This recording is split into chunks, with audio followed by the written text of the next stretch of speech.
이런 말을 방송에서는 아무도 하는 데가 없어요. 제가 급발진 사고를 2000년부터 시작을 했습니다. 국가수에서 영상을 많이 봤어요. 블랙박스 영상이 있거든요. 그 운전자의 표정, 행동 이걸 보면은 정말 급박하고 멘붕 상태고 두 손을 핸들을 꽉 잡고 온 힘을 다해서 조향하고 있는데 거기서 정말 해야 될 거는 뭐냐면은 안녕하세요. 저는 대전보건대학교 경찰과학수학과에서 학생들을 가르치고 있는 박성지 교수라고 합니다. 국가수에서 15년간 근무했고요. 교통사고 조사, 안전사고 그런 쪽으로 주로 근무를 했었습니다. 급발진 사고는 늘어나는 게 아닙니다. 급발진 사고를 2000년도부터 시작을 했습니다. 그때부터 계속 똑같아요. 사람이 다친다든가 대형 사고가 나면 이제 언론에 집중이 되고 최근에 일어났던 급발진 유사 사고를 그렇게 보도하게 됩니다. 그러면은 왜 이렇게 급발진 사고가 많지? 보통 이제 시청자들은 느끼게 되는 거죠. 제가 급발진 사고를 2000년부터 시작을 했습니다. 급발진 사고라 하면은 차의 결함도 있긴 있습니다. 거기 플러스가 돼야 돼요. 운전자의 페달 오류. 운전자가 순전히 과실로 그렇게 달려나가는 경우도 많습니다. 브레이크 페달을 밟지 않고 가속 페달을 밟는 경우가 대부분입니다. 실제적으로 영상을 보면은 그분이 정말 열심히 피하고 차를 세우려고 노력을 하는 건 맞는데 물적 증거 또는 그 데이터가 가속 페달을 밟은 것으로 나와요. 그러니까 운전자는 그럴 의도가 없었고 저도 그거는 신뢰를 해요. 저 사람이 일부러 죽으려고 저렇게 할 리는 없는데 운전자 자신도 모르게 가속 페달을 밟고 있다는 거죠. 피하면은 속도가 빨라져요. 오히려 여성 운전자나 운전을 못하는 사람이 피해가 적어요. 왜냐하면 그걸 급히 피하지 않아요. 가서 웅 하면은 그냥 짧은 거리 운전하다가 그냥 충돌이 발생하니까 충돌 사고가 30km, 40km 이 정도에서 멈춘다는 거죠. 인명사고가 발생하지 않습니다. 근데 운전 잘하는 사람일수록 기가 막히게 운전을 잘해요. 막 피하고 중앙선도 넘어가고 그러면 차 속도가 몇 초만 해도 막 100km, 150km 막 넘어가는 거죠. 그러다가 최종적으로 어쩔 수 없는 상황에서 충돌하게 되면 그건 사망사고로 이어진다는 이야기죠. 그래서 초반에 그냥 박을 때 있으면 그냥 충돌해버리는 게 제일 낫죠. 특히 이제 달리는 차를 박는 게 제일 좋고요. 동급의 차를 박는 게 제일 좋고요. 그 외에 뭐 나무라든가 뭐 전봇대라든가 이거 잘못 받으면 즉사입니다. 즉사. 나무도 뭐 골라서 박아야 되는데 가는 나무, 굵은 나무 어떻게 판단합니까? 뭐 풀숲이나 이런 데 가면 좋겠지만은 지금 차들이 많은 상황에서는 다 도로니까 그런 조건이 별로 없어요. 별로 없으니까 이제 앞에 가는 차를 박는 게 제일 낫죠. 서 있는 차 말고 또는 마주오는 차 말고 가고 있는 차를 뒤를 박는 게 제일 낫고 그 다음에 트럭 같은 경우는 덩치가 차이가 많죠. 그래서 오히려 내가 많이 다치고 그래서 서 있는 차를 충격해라 그런 이야기도 있고 그런데 사람이 그래 됩니까? 사람이 앞에 보행자가 서 있는데 그냥 치는 사람 있어요? 앞에 차가 뻔히 보이는데 그냥 그대로 친다 그거는 당해보지 않은 사람이 하는 말이지 직접 자기가 본인이 그런 위험에 처해 있으면 무조건 피합니다. 최선을 다해서 피합니다. 최선을 다해서 피하다가 속도가 100km 이상 막 넘어가면 그때는 차가 밀리기 시작하거든요. 그러면 어딘가에 충돌하고 큰 사고로 이루어지죠. 정말 해야 될 거는 뭐냐면은 브레이크를 밟으면 됩니다. 이 말은 너무 어처구니가 없어서 민망한데 운전자의 과실을 인정하지 않는 인식이 지금 있는 거예요.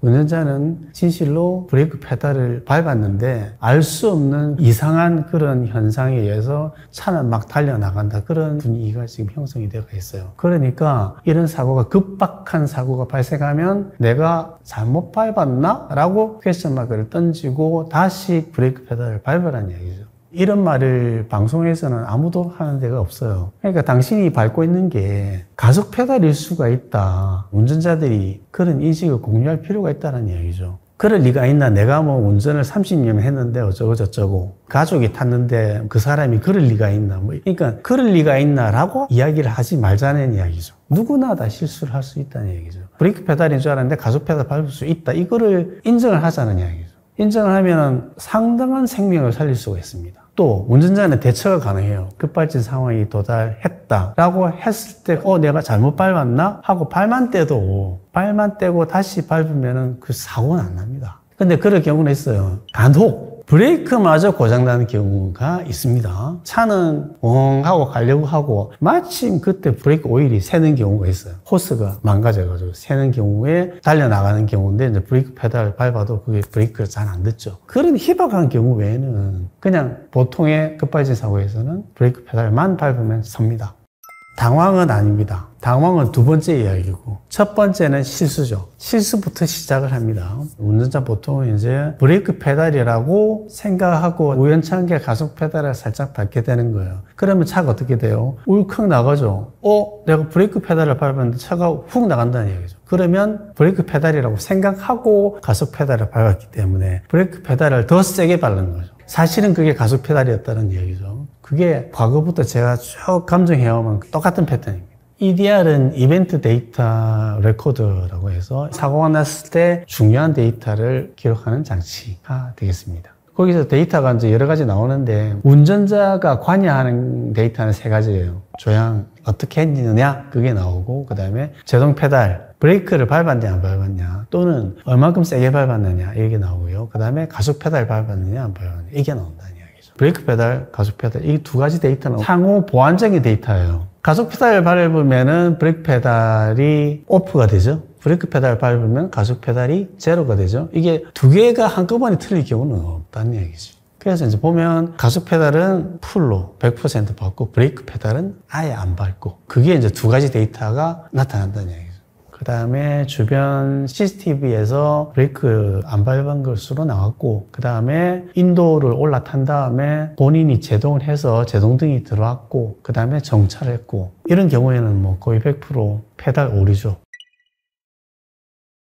언론에서 이야기하는 이야기가 있습니다. 중립에 놓고 달려나가면 괜찮다. 뭐 이런 이야기는 주로 많죠. 기어 중립이 되면은 일단 동력 전달 자체가 안 되니까 엔진이 출력이 높다 하더라도 바퀴로 전달이 안 돼요. 가다가 서게 되는 거죠. 근데 그 속도가 제법 줄지는 않아요. 시내에서 60km 가다가 중립으로 탁 기어를 놨다. 그럼 그 60km가 설 때까지 상당한 시간이 간다는 이야기지. 그래도 그나마 속도가 증가하지는 않으니까 사고의 규모를 좀 줄일 수 있다라는 측면에서 중립을 놔라 라고 하는데, 중립 놓을 정신이 있겠습니까? 제가 이제 국가수에서 영상을 많이 봤어요. 택시나 버스 같은 경우에는 운전자를 비추고 있는 블랙박스 영상이 있거든요. 그 운전자의 표정, 그 운전자의 행동, 이걸 보면은 정말 급박하고 멘붕 상태고 두 손을 핸들을 꽉 잡고 온 힘을 다해서 조향하고 있는데, 거기서 여유롭게 중립을 놓고 버튼을 눌려서 뭐 시동을 끄고, 이거 불가능합니다. 핸들만 꼭 잡고 전방만 보고 그 두 가지 밖에 못해요. 내가 뭘 잘못 밟았나, 뭐 양발로 뭐 어떻게 해볼까, 그런 게 전부 다 불가능한 상태가 됩니다.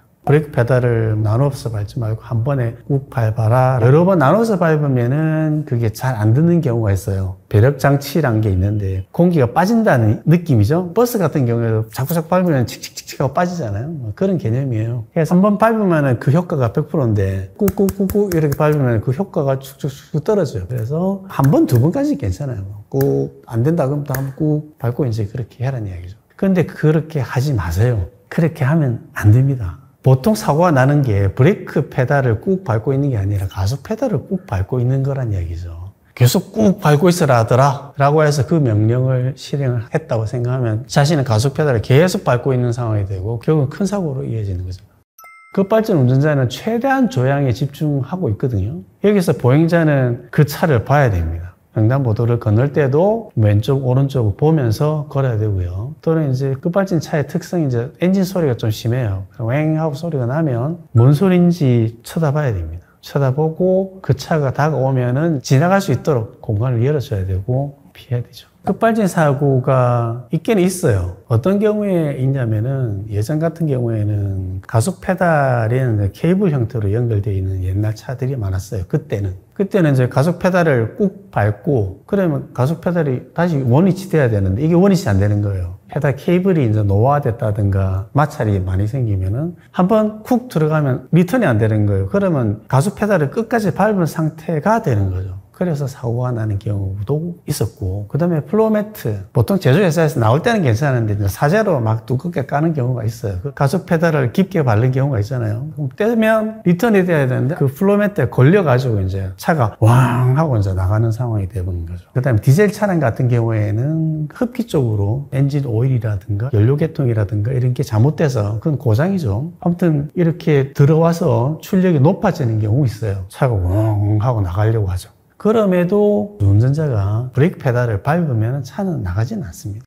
BMW가 있고요. 도요타는 있고요. 도요타 건 같은 경우는 급발진을 인정한 게 아니라 차량 전체 전자제어 시스템에 오류가 있다. 그렇기 때문에 이런 급발진 사고가 발생할 가능성이 있지 않느냐. 그걸 공격을 해서 합의를 도출한 거죠. 급발진 현상이 증명된 게 아니죠. 그 다음에 BMW 같은 경우에는 그 건도 이제 인정은 됐는데 배제 방법이죠. 사건이 발생하면 그 사건의 원인이 진실로 뭔가라고 이제 밝혀나가는 과정 중에 그런 분위기냐 하는 행동으로 봐서 그렇게 할 리가 없었다. 이렇게 배제하면 남는 게 뭐죠? 차가 잘못된 거네 라고 증명하는 방법이죠. 근데 이 건도 마찬가지로 전자제어 계통에 뭐가 잘못돼서 이렇게 됐는데 라고 한 거는 밝혀진 게 아니죠. 그래서 밝혀진 건 없습니다. 전기차는 배터리 성분 자체에 산소가 그 내부에 있다는 얘기죠. 그래서 충돌 사고나 또는 자체적으로 어떤 쇼트라든가 뭐 결함에 의해서 발열 반응에 의해서 화재가 발생할 수 있어요. 한번 화재가 발생하면 끌 수가 없다는 거죠. 자체적으로 산소를 가지고 있다 보니까. 그러니까 이거는 거의 폭탄이죠. 스스로 탈 수 있으니까 우리가 보통 이제 소화라고 하면은 덮어서 끈다든지 또는 포말 소화기를 해서 공기를 차단한다든지 또 냉각시킨다든지. 근데 이 개념 자체가 안 되는 거죠. 왜? 자신이 산소를 갖고 있어 스스로 탈 수 있으니까. 전기차의 배터리가 다 탈 때까지 기다려야 된다는 거죠. 어떤 경우에는 이제 수조를 만드는 경우가 있어요. 수조를 만들어서 차를 그냥 그 수조 안에다 이제 담그는 방법인데 타도 괜찮은 곳으로 이동하는 거, 그 방법밖에 지금 없다는 얘기죠. 핸드폰 배터리도 폭발하는 경우 있었잖아요. 그죠? 어마어마한 그런 배터리가 차에 들어가는 거예요. 차 밑바닥에 전체가 다 들어갈 때. 이거 교통사고 나면 어떻게 되는 거지? 그거는 누구나 다 상상할 수 있는 거잖아요. 교통사고 나면 이 배터리 전체가 깨지잖아요. 깨지면 이 화재 발생 또는 폭발할 가능성이 없을까? 그 예상했던 현상이 지금 나타나는 것 뿐이에요. 차로를 쭉 유지해주는 그런 장치들이 있어요. 그런 장치들이 있는데 저는 선호 안 해요. 사람이 깜빡 졸았을 때 그 차로를 바깥으로 벗어나는 걸 방지해주는 그런 유지장치입니다. 라고 하는데 내가 가만히 이렇게 가는데 갑자기 차가 글로 가는 경우도 있어요. 그 다음 또 그런 것도 있죠. 긴급 제동장치는 괜찮아요. 갑자기 뭔가 사람이 나타났을 때 내가 반응하는 것보다 차가 반응하는 게 빠르니까. 그런데 이제 그런 모든 안전장치들이 100% 보장해 주지는 못해. 그게 이제 문제예요. 만약에 사람이 튀어나왔을 때 탁 반응해 주도록 그런 긴급 제동장치를 달았는데 그게 사람이 안 튀어나오는데 갑자기 서는 경우가 있다는 이야기지. 또는 어떤 경우에는 뭐 나무의 그림자만 보고 얘가 잘못 반응해서 급 브레이크를 밟는다든지 그런 경우도 있다는 이야기죠. 이거를 믿지 말라는 이야기죠. 저는 이제 그렇게 합니다. 어린이가 튀어나올 장소는 다 30km 미만 지정되어 있어요. 그런 30km 지키시면 돼요. 지키면 어린이 튀어나와도 이제 다 방어 가능하고, 그 다음에 갑자기 트럭이 여기에 서 있고 그 사이에 뭔가 사람이 튀어나올 가능성이 있으면 서행을 하시고, 그 다음에 왼쪽 차로에는 차들이 좌회전한다고 쭉 다 서 있고 내 차로는 직진 신호 들어왔다고 해서 막 달려가지 말고 그쪽에서도 무단횡단하는 사람이 있을 수 있잖아요. 한쪽에서 서 있으면은 서행을 해서 지나가시고, 방어 운전하면 그게 더 낫지. 근데 제 아는 교수님들도 BMW 타시는데 고속도로에서 180 놓고 다니시더라고요. 자랑하시는 거죠. 촥 걸리고 잘 나간다. 그럼 누가 사고 날 가능성이 높을까요? 차가 좋다고 해서 사고 날 가능성이 더 높아지는 거죠. 그래서 안전 시스템도 잘 돼 있고 속도도 지키고 하면 베스트겠죠. 안전속도 준수해 가면서 그래 타는 게 그 정도면 충분하다라고 말씀드리고 싶어요.